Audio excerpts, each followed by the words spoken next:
Hello दोस्तों, welcome करता हूं मैं आपको आपके अपने यूट्यूब चैनल सिविल इंजीनियर एफपीएच में। तो दोस्तों, हमारी आज की वीडियो जो है ये कंटूर्स के बारे में हम वीडियो डिस्कस करने वाले हैं। तो कंटूर्स का जो टॉपिक है वो हम होपफुली इसी वीडियो में कंप्लीट करेंगे, क्योंकि कंटूर्स का जो टॉपिक है वो बहुत ही सिंपल टॉपिक है। इसमें जो है बेसिक क्वेश्चन पूछे जाते हैं आपसे। तो यहाँ पर आप देख सकते हैं कि contours are the imaginary lines passing through the points of equal elevation on the earth surface. मतलब क्या है, कंटूर्स होते हैं वो इमेजिनरी लाइंस जो हम पॉइंट्स ऑफ इक्वल एलिवेशन से ड्रा करते हैं। फॉर एग्जांपल मैं आपको यहाँ पर देता हूँ ये एग्जांपल एक। ये हमारे पास एक पहाड़ी है और ये एक्चुअल में अर्थ की सरफेस है। यहाँ पर इस पॉइंट की एलिवेशन होगी कुछ 100 मीटर फॉर एग्जांपल। इस पॉइंट की भी 100 मीटर, इस पॉइंट की भी 100 मीटर, इस पॉइंट की भी 100 मीटर, और इसके पीछे भी कुछ पॉइंट्स ऐसे होंगे जिनकी जो एलिवेशन होगी वो 100 मीटर होगी। तो इस पॉइंट के अलोंग हम एक लाइन ड्रा करेंगे ऐसे। ये जो सारे पॉइंट्स है, इन पॉइंट्स के अलोंग हम एक लाइन बनाएंगे। इसी को हम कंटूर कहते हैं। ये होती है इमेजिनरी लाइन जो उन पॉइंट से पास करती है जिन पॉइंट्स का एलिवेशन सेम होता है। तो ये चीज आपको याद रखनी है कि कंटूर क्या होता है। इसके बाद आ जाता है contour line is defined as intersection of level surface with the surface of earth. तो मतलब क्या होता है, ये हमारे पास सरफेस ऑफ अर्थ है, इसके पैरेलल अगर हम एक लाइन ड्रा करेंगे उससे हमें एक पॉइंट के जो है कंटूर्स डिटरमाइन होते हैं। लेवल सरफेस आपको पता ही होगा, लेवल सरफेस होता है अर्थ की सरफेस के पैरेलल अगर हम एक लाइन ड्रा करते हैं उससे हमें जो है कंटूर पता चल जाता है। तो लेवल लाइन जो है, लेवल लाइन से हमारे पास कंटूर पता चल जाते हैं। आई होप कि आपको समझ में आ गया होगा। नेक्स्ट आ जाते हैं contour line on a plane illustrate the topography of the ground. Contour line एक जगह पर हम अगर देखेंगे उससे हमें पता चलता जाता है कि टोपोग्राफी एक ग्राउंड की कैसी है। टोपोग्राफी आपको पता ही होगा, टोपोग्राफी होता है कि कहाँ पर जो हमारा ग्राउंड है वहां पर पहाड़ी है, कहाँ पर डिप्रेशन है, कहाँ पर वैली है। तो ये हमें पता चल जाता है। नेक्स्ट आ जाते हैं हमारे पास सबमेरीन कंटूर्स या फैथोम कंटूर्स या बैथीमेट्रिक कर्व्स, किनको कहा जाता है। तो ये भी कंटूर्स ही होते हैं, लेकिन कंटूर्स जब हम अंडर वाटर ड्रा करते हैं उनको सबमेरीन कंटूर्स कहते हैं या फैथोम कर्व्स कहते हैं या बैथीमेट्रिक कर्व्स कहा जाता है। और यहां पर एक एग्जांपल है कंटूर की। कोस्ट लाइन जो होती है वो जो है एक कंटूर को डिटरमाइन करती है। फॉर एग्जांपल हमारे पास ये एक सी है फॉर एग्जांपल, यहां पर जो है वाटर लेवल ये है। तो वाटर लेवल के अलावा जो भी लाइन होगी, सी की जो भी लाइन होगी वो एक कंटूर लाइन को डिटरमाइन करती है। ये एक कंटूर लाइन बन जाती है। जो सी की जो है वाटर सरफेस की लाइन होती है उसे हम कंटूर लाइन कह सकते हैं। नेक्स्ट आ जाता है हमारे पास जो कि इंपॉर्टेंट टॉपिक है, कंटूर इंटरवल होता क्या है। तो कंटूर इंटरवल क्या होता है, ये हमारे पास फॉर एग्जांपल पहाड़ी है, हमने यहां पर एक कंटूर ड्रा किया। फॉर एग्जांपल यहां पर एक कंटूर ड्रा किया, इस कंटूर को हमने यहां पर ड्रा किया तो ये हमारे पास ऐसे कंटूर आ गया। तो ये एक कंटूर है। तो अब हम वर्टिकली कितनी डिस्टेंस देखेंगे कि हमारा दूसरा कंटूर कहां आ जाएगा। ये वर्टिकल डिस्टेंस जो होती है दो कंटूर्स के बीच में, इसे हम जो है कंटूर इंटरवल कहते हैं। फॉर एग्जांपल हम 1 मीटर पे लेते हैं, तो 1 मीटर के बाद हमारे पास यहां का जो कंटूर आ जाएगा, तो इन दो पॉइंट्स का कंटूर 1 मीटर के बाद हमारे पास ये आ जाएगा। फिर हम 1 मीटर फिर से ऊपर चले जाएंगे, 1 मीटर के बाद फॉर एग्जांपल ये हमारे पास एक और कंटूर आ जाएगा। तो जब हम इसका कंटूर ड्रा करेंगे तो ये आ जाएगा हमारे पास तीसरा कंटूर। तो ये होता है vertical distance between the two consecutive contours, उसे हम कहते हैं कंटूर इंटरवल। तो यहां पर कंटूर इंटरवल क्या है हमारे पास, यहां पर हमारे पास 1 मीटर का कंटूर इंटरवल है। तो ये आपको याद रखना है कि कंटूर इंटरवल होता है vertical distance between the two contours. Vertical distance between the two consecutive contours is called as contour interval. तो generally constant contour interval is preferred throughout the map. तो यहाँ पर जैसे मैंने आपको बता दिया, यहाँ पर दो कंटूर्स के बीच में 1 मीटर का डिस्टेंस और फिर से दो कंटूर्स के बीच में 1 मीटर का डिस्टेंस। कंटूर इंटरवल जो है जनरली हम एक मैप के लिए कांस्टेंट रखते हैं। कंटूर इंटरवल हमेशा हम कांस्टेंट रखते हैं। दो कंटूर्स के लिए। नेक्स्ट आ जाते हैं हमारे पास, generally contour interval is taken as 1 to 15 metre. हम 1 मीटर से 15 मीटर का कंटूर इंटरवल ले सकते हैं। नेक्स्ट है हमारे पास, smaller the contour interval more precise terrain is predicted on the map. अगर हम छोटे छोटे कंटूर इंटरवल जो है छोटा लेंगे तो उससे हमारे पास जो है मैप को हम अच्छी तरह प्रिडिक्ट कर सकते हैं। मतलब कि अगर हमने 1 मीटर का लिया, लेकिन अगर हम 0.5 मीटर का ले लेते तो यहां पर हमारे पास एक और कंटूर आ जाता बीच में, तो हमारे पास जितना ज्यादा कंटूर होंगे उतना हम इस जो है ये पहाड़ी की लेवल जो है इसको अच्छी तरह प्रिडिक्ट कर सकते हैं। तो ये आपको याद रखना है, जितना कंटूर इंटरवल छोटा होगा उतना हमें जो है मैप पे पूरा अच्छा दिखेगा कि एक्चुअल में ये जो पहाड़ी है या किसी चीज का भी कंटूर जो हम ड्रा कर रहे हैं तो उसका जो अच्छी तरह हम प्रिडिक्ट कर सकते हैं जितना जितना कंटूर इंटरवल छोटा होगा। ये आपको याद रखना है। नेक्स्ट हमारे पास है कंटूर इंटरवल किस किस पे डिपेंड करता है। तो कंटूर इंटरवल डिपेंड करता है एक तो स्केल ऑफ मैप पे, मैप का स्केल हमने क्या लिया है, पर्पज ऑफ मैप, मैप किस लिए हमको यूज करना है, नेचर ऑफ ग्राउंड, ग्राउंड का नेचर कैसा है, टाइम कितना है हमारे पास, नेक्स्ट है फंड्स कितने अवेलेबल है। तो इन चीजों पे डिपेंड करता है कि कंटूर इंटरवल हम क्या लेंगे। नेक्स्ट आ जाते हैं हमारे पास, यही कंटूर इंटरवल्स किस किस पे डिपेंड करता है और हम कैसे डिटरमाइन कर सकते हैं कि डिफरेंट कंटूर इंटरवल क्या रखेंगे हम एक चीज के लिए। तो यहां पर आ जाते हैं, पहला ही होता है scale of map. Scale of map होता है if the scale is small, अगर हमारे पास स्केल स्मॉल है contour interval is kept large. तो यह आपको याद रखना है, स्केल यहां पर याद रखिए कंटूर इंटरवल जो है, contour interval inversely proportional to scale, आप ऐसे याद रख सकते हैं। यह हुआ अगर आपको डायरेक्टली याद ही रखना है। तो यहां पर हो गया if the scale is small, scale अगर छोटी है तो कंटूर इंटरवल हम बड़ा लेते हैं so that there is no crowding of the contour, मतलब कि ओवर क्राउडिंग कंटूर्स की नहीं होगी। अगर हमारे पास स्केल भी छोटा है और हम फॉर एग्जाम्पल हमारे पास स्केल छोटा है, स्केल आपको पता ही है, मतलब कि अगर हमें 1 मीटर, अगर हम 1 मीटर 1 सेंटीमीटर से रिप्रेजेंट करते हैं तो इसे इसे कहेंगे ये छोटा स्केल है एज कंपेयर टू अगर हम 1 सेंटीमीटर 0.5 मीटर के लिए हम रिप्रेजेंट करेंगे तो ये स्केल जो है, ये वाला स्केल जो है ये छोटा स्केल है एज कंपेयर टू दिस। तो अगर हमारे पास स्केल भी छोटा है और कंटूर इंटरवल भी हम छोटा ही ले रहे हैं तो कंटूर जो है वो ज्यादा नजदीक आ जाएंगे, उसकी वजह से ओवर क्राउडिंग हो जाएगी कंटूर्स की। इसीलिए जो है अगर स्केल हमारे पास बड़ा है तो कंटूर इंटरवल छोटा लेंगे, अगर स्केल हमारे पास छोटा है और कंटूर इंटरवल हम ज्यादा बड़ा लेते हैं। तो यह आपको याद रखना है, contour interval inversely proportional to scale के होता है। नेक्स्ट आ जाते हैं हमारे पास purpose of the map. Map का पर्पस किस लिए हम मैप को यूज करते हैं।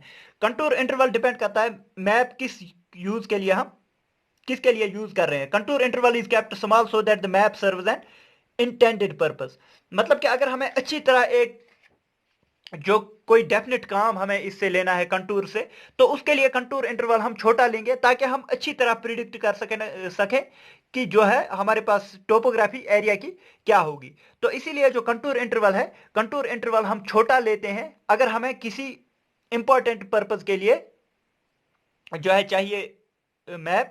तो उसलिए मतलब कि अगर इंपॉर्टेंस ज्यादा है, अगर इंपॉर्टेंस ज्यादा है तो हमारे पास ये जो है कंटूर इंटरवल वो हम छोटा लेंगे, ये आपको याद रखना है।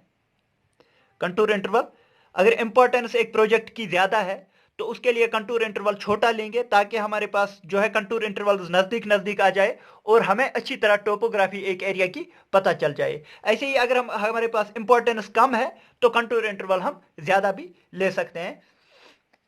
नेक्स्ट आ जाते हैं हमारे पास नेचर ऑफ ग्राउंड क्या है। नेचर ऑफ ग्राउंड है हमारे पास ग्राउंड एक तो फ्लैट हो सकता है, एक स्टीप स्लोप हो सकता है, एक जेंटल स्लोप हो सकता है।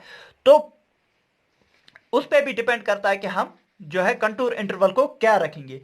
तो यहां पर मैं आपको दिखाऊं, ये हमारे पास स्टीप स्लोप है, ये हमारे पास जेंटल स्लोप है। अगर हम स्टीप स्लोप पे 1-1 मीटर का कंटूर रखेंगे तो ये हमारे पास 1 मीटर का कंटूर कुछ पहले ऐसे आएगा 1 मीटर का कंटूर फॉर एग्जांपल, दूसरा कंटूर यहां पर 1 मीटर पे लिया तो ये आ जाएगा, ये इसके नजदीक ही आ जाएगा ऐसे, और 1 मीटर फिर से तो यहां पर आ जाएगा कुछ, और 1 मीटर का कंटूर यहां पर आ जाएगा कुछ।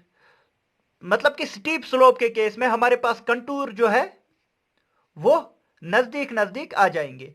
तो यहां पर बहुत ज्यादा नजदीक आ रहे हैं, तो स्टीप स्लोप के केस में अगर हमारे पास जो कंटूर्स है वो नजदीक नजदीक आ रहे हैं तो हमें देखना चाहिए कि स्लोप जो है हमारा स्टीप है। इसीलिए इसके लिए हम क्या करेंगे, हम 1 मीटर की जगह क्या करेंगे, 2 मीटर वाला लेंगे। 2 मीटर वाला, ये 1 मीटर वाला है, ये 2 मीटर वाला है, इसीलिए हम 2 मीटर वाला रखेंगे। तो 2 मीटर के लिए अगर हमारे पास एक कंटूर ये आ गया, दूसरा कंटूर फिर यहां पर आ जाएगा, मतलब कि कंटूर में अब जो है डिस्टेंस रहेगी। तो इसीलिए जो है अगर हमारे पास स्टीप स्लोप होगा, अगर स्टीप स्लोप है, स्टीप स्लोप, तो कंटूर इंटरवल हम ज्यादा रखेंगे। ये आपको याद रखना है, स्टीप स्लोप है तो कंटूर इंटरवल जो है वो हमें ज्यादा रखना पड़ेगा, क्योंकि 2 मीटर के लिए हमें अच्छी डिस्टेंस मिलती है। ऐसे ही अगर हमारे पास एक जंटल स्लोप है, जंटल स्लोप है 1 मीटर के लिए हमारे पास, फॉर एग्जांपल ये आ गया 1 मीटर के लिए बाहर वाला, फिर अगर हम 1 मीटर के लिए देखेंगे तो वो यहां कुछ आ जाएगा,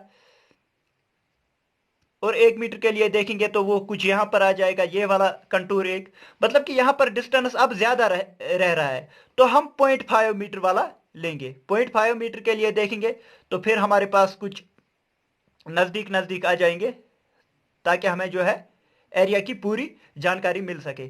तो इसीलिए जो है जंटल स्टीप स्लोप के लिए कंटूर इंटरवल को हम क्या करते हैं, हम कंटूर इंटरवल को ज्यादा लेते हैं, और जंटल स्लोप के लिए जो है कंटूर इंटरवल क्या रखेंगे, कंटूर इंटरवल को हम कम रखेंगे। स्टीप स्लोप के लिए हमें जो है कंटूर इंटरवल को ज्यादा रखना पड़ेगा, और जेंटल स्लोप के लिए कंटूर इंटरवल को कम रखना पड़ेगा, ताकि कंटूर जो है वो ज्यादा नजदीक नजदीक आ जाए। तो ये होता है नेचर ऑफ द ग्राउंड। दूसरा होता है टाइम। टाइम क्या होता है कि अगर हमारे पास टाइम बहुत ज्यादा है सर्वेइंग करने के लिए, तो हम कंटूर इंटरवल को छोटा रखेंगे। अगर टाइम हमारे पास ज्यादा है तो कंटूर इंटरवल को छोटा रखेंगे, क्योंकि हम करते ही रहेंगे सर्वे जब हमारे पास टाइम ज्यादा होगा। तो contour interval is kept large when time is less. जब हमारे पास टाइम कम होगा तो कंटूर इंटरवल को हम ज्यादा रख सकते हैं, ताकि हम जल्दी जल्दी सर्वे को कंप्लीट कर सकें। नेक्स्ट आ जाते हैं हमारे पास फंड्स अवेलेबल। अगर हमारे पास फंड्स अवेलेबल बहुत ज्यादा है तो कंटूर इंटरवल को छोटा रखेंगे, ताकि हम अच्छी तरह डिटेल्स ले एक प्लॉट की। ऐसे ही अगर हमारे पास जो है फंड्स अवेलेबल कम है तो हम जो है कंटूर इंटरवल को ज्यादा रखेंगे, ताकि हम जल्दी जल्दी उस एरिया की सर्वे कर सकें, हमें जो है कम कॉस्ट में हमारा जो है प्रोजेक्ट कंप्लीट हो जाए। तो ये होता है कि डिफरेंट डिफरेंट जो हमारे पास डिफरेंट मेथड्स है जिससे हम जो है कंटूर इंटरवल को चेंज कर सकते हैं। तो इसके बाद आ जाता है हमारे पास छोटा सा एक टॉपिक है, हॉरिजॉन्टल इक्विवेलेंट क्या होता है। हॉरिजॉन्टल इक्विवेलेंट क्या होता है, हॉरिजॉन्टल इक्विवेलेंट यहां पर आप देख सकते हैं, ये मैंने एक कंटूर दिखाया था आपको, ये वाला बाहर वाला, और ये दूसरा कंटूर दिखाया था। इन दो कंटूर्स के बीच में जो हॉरिजॉन्टल डिस्टेंस होती है इसे हम हॉरिजॉन्टल इक्विवेलेंट कहते हैं।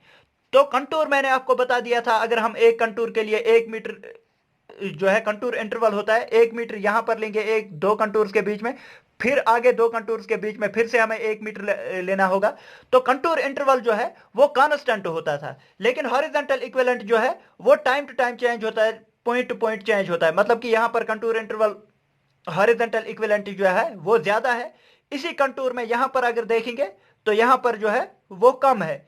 तो हॉरिजॉन्टल इक्विवेलेंट चेंज होता है कंटूर्स के बीच में पॉइंट टू पॉइंट, ये आपको याद रखना है। Horizontal distance between the two consecutive contours, मतलब दो कंसेक्यूटिव कंटूर्स के बीच में जो हॉरिजॉन्टल डिस्टेंस होता है उसे हम हॉरिजॉन्टल इक्विवेलेंट कहते हैं। Horizontal equivalent is not constant, ये कांस्टेंट हमारे पास नहीं होता है।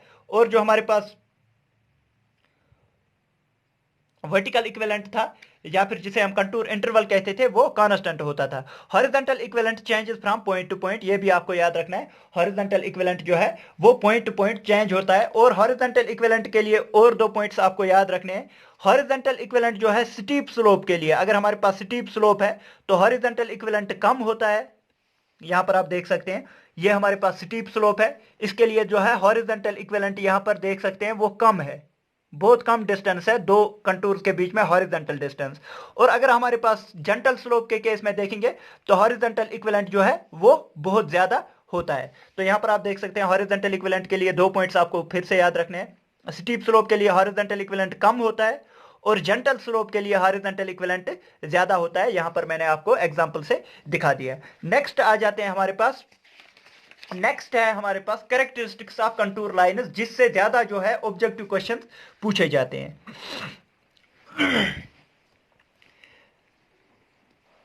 पहला ही पॉइंट जो है, when no value is represented it indicates the flat terrain. For example आपके पास क्या है, आपके पास यहां पर कंटूर दिया हुआ है, तो कंटूर पे कोई वैल्यू ही नहीं दी है, तो ये जो है इसका मतलब हुआ कि हमारे पास जो है वो प्रॉपरली फ्लैट टेरेन है। मतलब कि ये जो एरिया है ये पूरा फ्लैट है, इस पे कोई पहाड़ी वहाड़ी नहीं है, ये बिल्कुल फ्लैट एरिया है। अगर हमारे पास एक कंटूर पे हमारे पास कोई वैल्यू नहीं लिखी हुई है, तो पहला ही चीज याद रखना है कि अगर हमारे पास एक कंटूर है उस पर कोई वैल्यू नहीं लिखी है, तो उसका मतलब हुआ कि ये जो ग्राउंड है ये बिल्कुल फ्लैट है। A 0 metre contour line represents the coast line. Coast line जो होती है, अभी मैंने आपको बता दिया, ये हमारे पास सी है, सी की जो कोस्ट लाइन होती है, कोस्ट लाइन हुआ ये जो होता है इसे हम जीरो कंटूर लाइन कहते हैं, इसे हम 0 मीटर कंटूर कहते हैं। 0 मीटर कंटूर होता है, कोस्ट लाइन वाली जो लाइन होती है उसे हम 0 मीटर कंटूर कहते हैं। इसके बाद आ जाता है हमारे पास a contour line is closed curve. जो कंटूर लाइन है वो एक क्लोज्ड कर्व होती है, ये आपको याद रखना है। आपने देखा होगा, अगर आपने कहीं पर देखा है कंटूर्स, कंटूर्स हम ऐसे बनाते हैं, यहां पर फॉर एग्जांपल हमने यहां पर करो क्लोज्ड कर्व बना दिया है, ये क्लोज्ड नहीं दिखाया है, यहां पर ये भी क्लोज्ड नहीं दिखाया हुआ है, ये क्लोज्ड नहीं दिखाया है, लेकिन यहां पर इसने बोला है कि कंटूर जो होते हैं वो क्लोज्ड कर्व्स होती है। लेकिन हम जो देखते हैं, हम देखते हैं किसी ग्राफ पे ऐसे कंटूर्स बने होते हैं वो क्लोज नहीं दिखाए हुए होते हैं फॉर एग्जांपल। लेकिन ये बात ऐसी है कि हमारे पास ग्राफ ये है, ये अगर हम इस ग्राफ को एक्सटेंड करेंगे बाहर तो ये फिर से क्लोज जो है कंटूर्स बन जाएंगे। इसलिए जो होता है कंटूर लाइन जो होती है वो क्लोज होती है, हमेशा क्लोज होती है। दे में close either on the map, या तो वो मैप के अंदर ही क्लोज हो जाएंगी या फिर मैप के बाहर क्लोज हो जाएंगी, या फिर अगर हम इस मैप को एक्सटेंड करेंगे आगे तो ये बाहर भी क्लोज हो सकती है। इट डिपेंड्स अपॉन टोपोग्राफी, ये टोपोग्राफी पे डिपेंड करता है कि हमारे पास जो हमने शीट पे जितना हमने सर्वे किया तो उसकी टोपोग्राफी जो है वो दिखा रही है कि क्लोज हो जाएगा, या तो क्लोज हो जाएगा मैप पे या फिर क्लोज हो जाएगा मैप के बाहर, लेकिन हमेशा कंटूर लाइन क्लोज्ड कर्व्स ही होती है, ये आपको याद रखना है। नेक्स्ट है हमारे पास, two contour lines never intersect each other except in case of overhanging cliff और केव पेनिट्रेटिंग हिल साइड। तो ये आपको याद रखना है, ये हमेशा पूछा जाता है कि कंटूर लाइन जो है इंटरसेक्ट कब करती है। तो कंटूर इंटरसेक्ट तभी करते हैं जब हमारे पास ओवरहैंगिंग क्लिफ होता है। तो ओवरहैंगिंग क्लिफ आपको यहां पर मैंने दिखाया है, ये पहाड़ी जैसी है, इसका जो है ये बाहर की तरफ जब निकला होता है इसे ही हम ओवरहैंगिंग क्लिफ कहेंगे। तो अगर हम यहां पर एक कंटूर ड्रा करेंगे तो ये आ जाएगा एक कंटूर, दूसरा कंटूर अगर हम ड्रा करेंगे यहां पर तो ये आ जाएगा दूसरा कंटूर। अब अगर हम इस पॉइंट का कंटूर ड्रा करेंगे, इस पॉइंट का कंटूर, यहां पर कुछ कंटूर आ जाएगा ऐसे, तो ये पॉइंट जब आ जाएगा ये पॉइंट इनको क्रॉस करेगा। तो इसीलिए जो है, वरना अगर हमारे पास ये जो मैंने अभी दिखाया था आपको, यहां पर ये कंटूर लाइन किसी को इंटरसेक्ट नहीं करती, ये कंटूर लाइन किसी को इंटरसेक्ट नहीं करती, ये कंटूर लाइन इंटरसेक्ट किसी को नहीं करती। कंटूर लाइनें कभी भी इंटरसेक्ट नहीं करती है, लेकिन सिर्फ और सिर्फ ओवरहैंगिंग क्लिफ जब होगा हमारे पास, एक पहाड़ी पे ओवरहैंग जैसा होगा, तो उस केस में जो हमारे पास कंटूर इंटरवल्स है वो इंटरसेक्ट करते हैं। ये डायरेक्टली ऑब्जेक्टिव क्वेश्चन पूछा जाता है कि कंटूर इंटरवल किस केस में हमारे पास जो है इंटरसेक्ट करती हैं, कंटूर इंटरवल्स इंटरसेक्ट करती हैं ओवरहैंगिंग क्लिफ के केस में, या फिर केव पेनिट्रेटिंग हिल साइड। इसके बाद आ जाता है equally spaced contours represent uniform slope. अगर हमारे पास इक्वली स्पेस्ड कंटूर्स है, मतलब कि फॉर एग्जांपल ये मैं बताऊंगा आपको ऐसे, ये हमारे पास एक स्लोप है, इसका एक कंटूर यहां पर आ जाएगा 1 मीटर वाला, फॉर एग्जांपल ये दूसरा कंटूर इतनी ही दूरी पे हमारे पास दूसरा कंटूर आ जाएगा, तीसरा कंटूर इतनी ही दूरी पे आ जाएगा। मतलब कि अगर कंटूर, दो कंटूर के बीच में दूरी बराबर है तो उसे हम कहते हैं equally spaced contour represent the uniform slope. उससे हमें पता चलता है कि यूनिफॉर्म स्लोप है, मतलब कि स्लोप ग्रेजुअली चेंज हो रहा है और इक्वल इंटरवल्स में चेंज हो रहा है। तो ये आपको याद रखना है, इक्वली स्पेस्ड कंटूर्स क्या डिटरमाइन करते हैं, यूनिफॉर्म स्लोप। ऐसे ही आ जाते हैं next, contours that are well apart represent the gentle slope. तो कंटूर्स जो हमारे पास दूर दूर होते हैं तो उनसे हमें पता चलता है कि ये जेंटल स्लोप है। जेंटल स्लोप के लिए मैंने आपको यहां पर दिखा दिया, अगर हमारे पास कंटूर्स दूर दूर है तो ये हमें रिप्रेजेंट करता है, ये जेंटल स्लोप है हमारे पास। नेक्स्ट आ जाते हैं हमारे पास a set of closed contours with higher figure inside and lower figure outside represent the hillock। तो हमारे पास होता है कि अगर हम एक कंटूर इंटरवल को जिसमें हायर वैल्यूज इनसाइड होती है और लोअर वैल्यूज जो है आउटसाइड होती है, तो उसे हम कहते हैं, उसे हम हिलॉक कहते हैं, मतलब कि हिल है वो, हिलॉक मतलब हिल, ऐसे आप याद रख सकते हैं, हिल आप याद रख सकते हैं। मतलब कि अगर हमारे पास ये है हमारे पास हिल, तो अगर हम यहां पर कंटूर ड्रा करेंगे, फॉर एग्जांपल ये 100 मीटर वाला कंटूर हमने ड्रा किया, ये हमारे पास 100 मीटर वाला कंटूर आ गया है। तो अगर हम आगे चाहेंगे तो ये 101 मीटर वाला आ जाएगा, ये 100 मीटर वाला, ये 101 मीटर वाला, ये 102 मीटर वाला, 102 मीटर वाला। मतलब कि बाहर छोटी वैल्यू है, अंदर जो है वो बड़ी वैल्यू है, तो इसका मतलब है ये हिल है हमारे पास। अगर बाहर छोटी वैल्यू है और अंदर बड़ी वैल्यू है तो उस वो रिप्रेजेंट करता है हिल हमारे पास। नेक्स्ट आ जाते हैं इन केस ऑफ डिप्रेशन, डिप्रेशन या वैली के केस में, यहां पर वैली भी आप लिख सकते हैं, डिप्रेशन या फिर वैली के केस में lower values inside and higher values are outside. मतलब कि अगर यहां पर देखेंगे फॉर एग्जांपल ये हमारे पास 100 मीटर वाला एक कंटूर है, ये अगर देखेंगे ये 100 मीटर अंदर, तो ये अगर देखेंगे ये 102 मीटर वाला, ऐसे ही ये कंटूर देखेंगे तो ये 104 मीटर वाला कंटूर।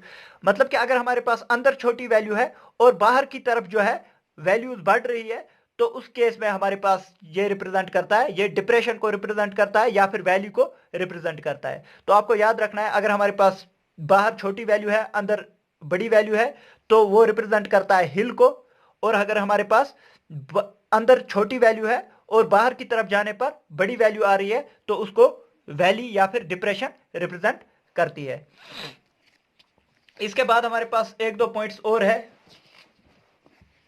वाटरशेड लाइन और ridge line and valley line cross the contours at right angles. मतलब क्या है इसका, ये हमारे पास अगर ये पहाड़ियां हैं तो इनकी जो लाइन होती है ये और ये पॉइंट, अगर हम इनको ज्वाइन करेंगे तो इसे हम कहते हैं रिज लाइन, इसे हम कहते हैं रिज लाइन। और ये जो रिप्रेजेंट करती है ये वैली लाइन को रिप्रेजेंट करती है, इसको हम वैली लाइन कहते हैं और इसको रिज लाइन कहते हैं। और रिज लाइन और वैली लाइन का अगर हम कंटूर ड्रा करेंगे, रिज लाइन ये आ जाएगी और कंटूर लाइन ये आ जाएगी, तो ये दोनों जो है, यहां पर भी आप वैली लाइन देख सकते हैं, वैली लाइन ये आ जाएगी। तो रिज लाइन और वैली लाइन जो हमारे पास है वो हमारे पास 90 डिग्री पे कट करती है। ये आपको याद रखना है कि वाटरशेड लाइन या फिर रिज लाइन जिसे कहा जाता है और valley line cross at right angle, ये राइट एंगल पे क्रॉस करती है, ये भी आपको याद रखना है। नेक्स्ट पॉइंट है irregular contours represent uneven ground surface. अगर हमारे पास कंटूर जो है वो इरेगुलर है, मतलब कि ऐसे है कुछ, दूसरा कंटूर ऐसे है, तो उसकी वजह से उस वो रिप्रेजेंट करता है हमारे पास अनइवन ग्राउंड को। अगर इरेगुलर हमारे पास जो है कंटूर्स है वो अनइवन ग्राउंड को रिप्रेजेंट करता है, मतलब कि कहीं पर ऊपर ऊंचाई नीचाई होती है उस ग्राउंड में। नेक्स्ट आ जाते हैं two contours of the same elevation can not unite and continue as one. अगर हमारे पास दो कंटूर्स है जिनकी एलिवेशन सेम है, वो यूनाइट नहीं कर सकती है। मतलब कि फॉर एग्जांपल आपके पास मैं यहां पर दिखाऊंगा, ये हमारे पास दो पहाड़ियां हैं, तो इसका कंटूर 101 वाला कंटूर यहां पर आ गया, तो हम यहां पर इसको रिप्रेजेंट कर सकते हैं, और इसका 101 वाला कंटूर जो है वो यहां पर आ गया। तो ये दो कंटूर जो है ये एक दूसरे को टच नहीं कर सकते, ये चीज आपको याद रखनी है। दो कंटूर जो है हमारे पास, अगर उनकी वैल्यू जो है सेम है तो वो अलग अलग कंटूर्स है, लेकिन ये एक दूसरे को जो है ज्वाइन नहीं कर सकती और एक ही कंटूर नहीं बना सकती। तो इनकी वैल्यू बेशक सेम होगी, लेकिन ये एक ही कंटूर को नहीं बना सकती है, ये अलग अलग कंटूर रहेंगे। तो दोस्तों ये था कंटूर्स के बारे में। आई होप कि आपको जो है कंटूर्स का पूरा समझ में आ गया होगा। और अगर आपको ये वीडियो पसंद आई, वीडियो को लाइक कीजिए, शेयर कीजिए अपने दोस्तों के साथ, और सब्सक्राइब कीजिए हमारे चैनल सिविल इंजीनियर FBH को। थैंक यू दोस्तों, thank you for watching the video.